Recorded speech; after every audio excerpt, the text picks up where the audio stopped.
Welcome friends, प्रस्तुत है BA honours राजनीति विज्ञान सेमेस्टर 1 डिसिप्लिन स्पेसिफिक कोर्स राजनीतिक सिद्धांत की समझ अंडरस्टैंडिंग पॉलिटिकल थियरी के अंतर्गत महत्वपूर्ण प्रश्न और उत्तर सीरीज।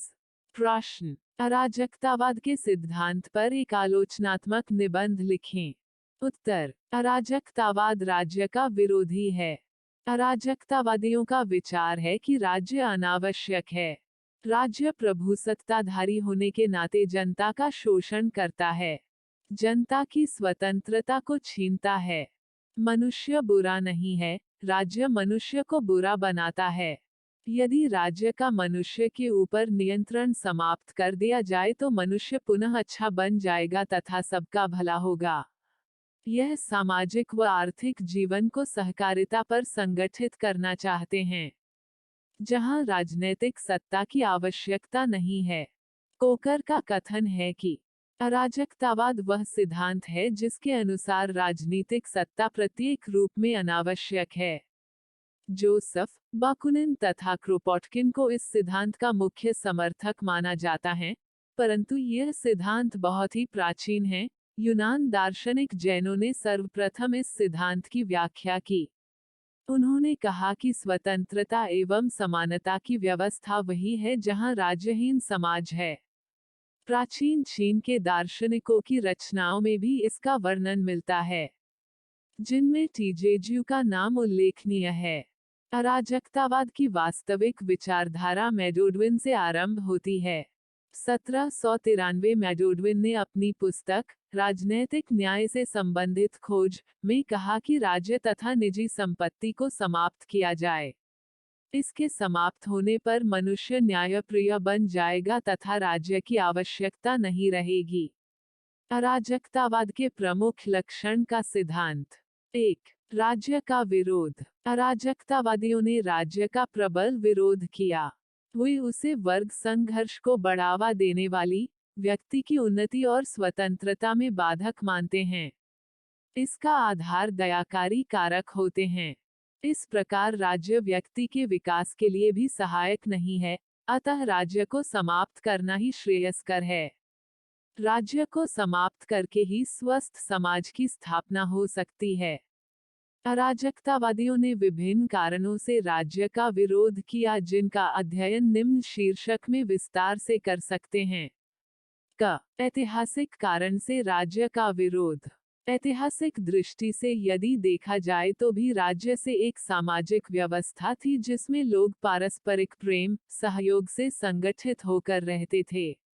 इस समय निर्णय, न्याय पारस्परिक समझौते के आधार पर किया जाता था। वर्तमान व्यवस्था में भी ऐसा ही किया जा सकता है। क्रोपोटकिन जैसे अराजकतावादियों ने इसी आधार पर राज्य का विरोध किया। अराजकतावादियों की यह सोच कि राज्य व्यक्ति के विकास में सहायक नहीं और सदैव ही रचनात्मक विचारों की उपेक्षा की गई है, यह विचारधारा प्राचीन दार्शनिक प्लेटो के गुरु सुकरात को राज्य के संचालक राजा द्वारा प्राण दंड दिए जाने पर सही सिद्ध हो जाती है। ख. स्वतंत्रता के आधार पर राज्य का विरोध। राज्य व्यक्ति की स्वतंत्रता की राह में बाधक का कार्य करता है, जिससे व्यक्ति का श्रेष्ठतम विकास अवरुद्ध हो जाता है। अतः ऐसे में बोरो जैसे विद्वान का कथन ही उचित प्रतीत होता है, वह शासन सबसे अच्छा है जो कि सबसे कम शासन करता है। इसी प्रकार विचारक लात्से ने भी कहा है कि लोग इतने परेशान क्यों हैं, क्योंकि उन पर शासन बहुत अधिक है। ग. राज्य अनावश्यक है। अराजकतावादियों का मानना है कि राज्य अवांछनीय व अनावश्यक संस्था है। राज्य से पहले भी समाज में व्यवस्था कायम थी। लोगों को पास उस समय अधिक स्वतंत्रता थी, अतः वे शिक्षा, उद्योग, व्यवसाय, सामान्य जन जीवन से जुड़े अन्य कार्यों का भली भांति निर्वाह किया करते थे। राज्य को इसलिए महत्वपूर्ण स्थान प्राप्त हुआ ताकि सामान्य जन जीवन से जुड़ी जैसे न्याय व्यवस्था, कानून आदि का पालन कराया जा सके और देश की विदेशी आक्रमणों से रक्षा की जा सके, लेकिन लोगों के बीच प्रेम हो, समाज में अच्छा वातावरण हो तो अपराध अधिक घटित ही नहीं होंगे, जिससे कानून और न्याय को लागू करने वाली संस्था की आवश्यकता ही नहीं पड़ेगी। दूसरे, राज्य का काम विदेशी आक्रमणों से रक्षा करना है, तो यदि देश में राष्ट्र प्रेम की भावना होगी तो लोग स्वतः ही अपने देश की रक्षा कर लेंगे। आर्थिक आधार पर अराजकतावादी मार्क्सवादियों के विचार से सहमत है कि राज्य एक शोषण की संस्था है, जिसमें सत्ता की बागडोर अमीर धनाढ्य लोगों के हाथों में होती है। अतः वे निर्धनों का शोषण करते हुए अपने हितों को ध्यान में रखकर ही राज्य के कानून बनाते हैं। इस प्रकार राज्य व्यक्ति द्वारा व्यक्ति के शोषण पर ही आधारित संस्था है, इसका अंत कर देना चाहिए। अगर राज्य ने कोई उत्तम कार्य नहीं किया, राज्य का कार्य न्याय समानता की स्थापना करना है, किंतु जब रक्षा करने वाला स्वयं ही भक्षक बन जाए तो ऐसे संगठन को समाप्त कर देना ही उचित है।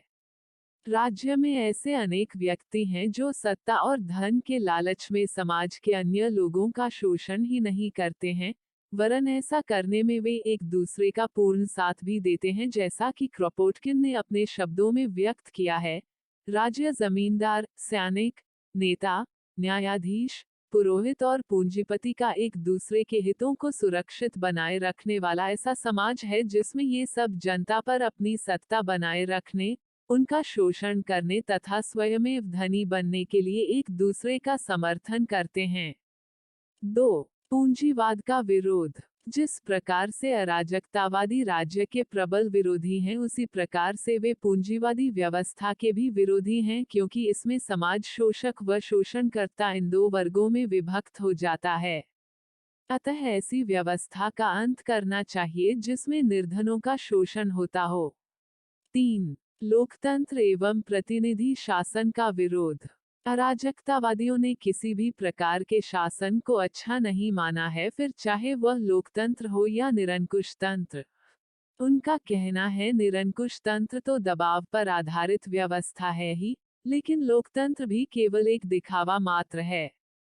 यह जनता का प्रतिनिधियात्मक शासन नहीं है, बल्कि जनता के साथ केवल छल मात्र है। सत्ता का लाभ प्राप्त करने के लिए भोली भाली जनता को चुनाव के समय में जो दृश्य दिखाया जाता है वह सच नहीं होती है। चुनाव के समय जो प्रत्याशी जनता के आगे हाथ जोड़ते हैं, वे आगे चलकर या चुनाव में विजय प्राप्त कर लेने के बाद भूल जाते हैं कि उन्होंने जनता से कोई वादा किया था। हर 5 साल बाद यही कहानी दोहराई जाती है। असल में तो जो प्रत्याशी चुनाव में खड़े होते हैं, उनका संबंध धनिक वर्ग से होता है, इसलिए वह पहले ही निर्धन जनता को विभिन्न प्रकार के प्रलोभन देकर वोट खरीद लेते हैं। खरीदे गए वोटों से सरकार गठित जो जाती है, और इसी को जनता की आवाज, जनता का शासन कहा जाता है।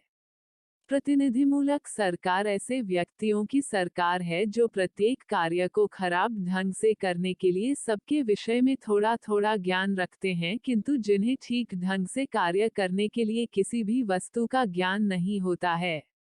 ऐसे प्रतिनिधिमूलक शासन की कोई उपयोगिता नहीं है। इस अराजकतावादियों ने प्रजातंत्र या उससे जुड़े शासन में भी कोई रुचि नहीं दिखाई, बल्कि इसका जनता के शोषण के रूप में आसीन सत्ता का नाम देकर विरोध ही किया है।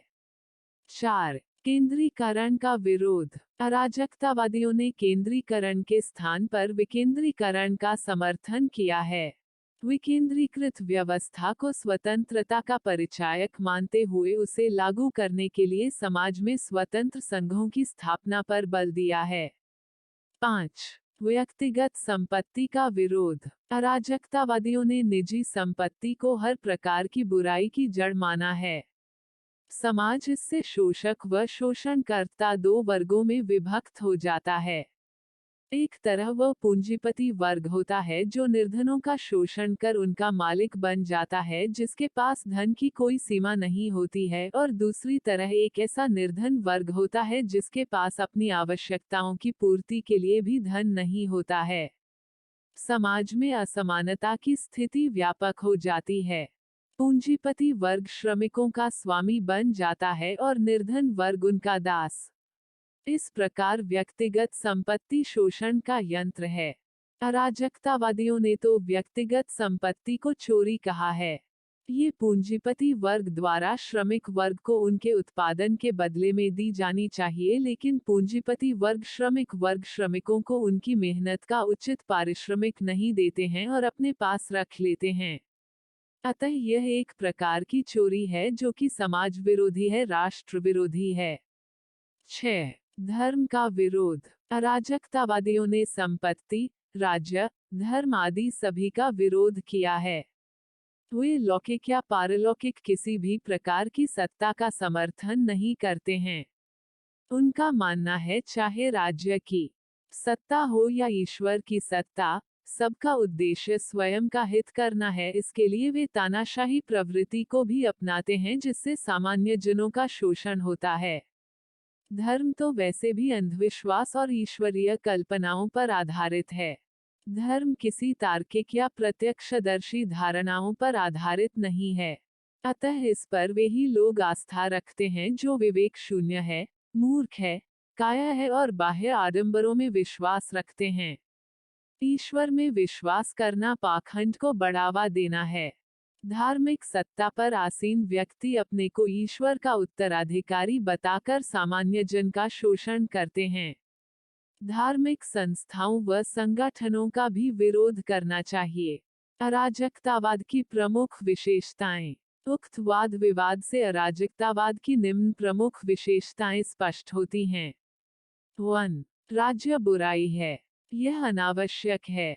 यह निजी संपत्ति को बनाए रखना चाहता है, अर्थात अमीरों को आश्रय देता है, नागरिकों की स्वतंत्रता का हनन करता है।